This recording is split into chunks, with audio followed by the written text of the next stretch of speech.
So another quick tutorial to show you how to play Shape of You on the bass guitar. We're starting with, I'm using my third finger here, and I'm going to be putting it on the 5th fret of the 2nd string. So you can see the dots here, so it's the 2nd dot along. Press down nice and hard, and you're just plucking the 2nd string. Don't pluck any of the others. And you're going to be playing this. And it's the very same rhythm, but you're now going to the top string and the 3rd fret. I'm using my 2nd finger for this. Then I go back to the 2nd string and I'm on the 1st fret this time. And again the same rhythm. Then using my finger, going along to the 3rd fret of the 2nd string.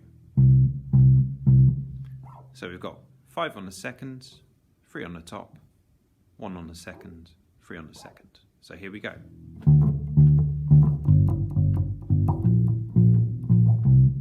Move up.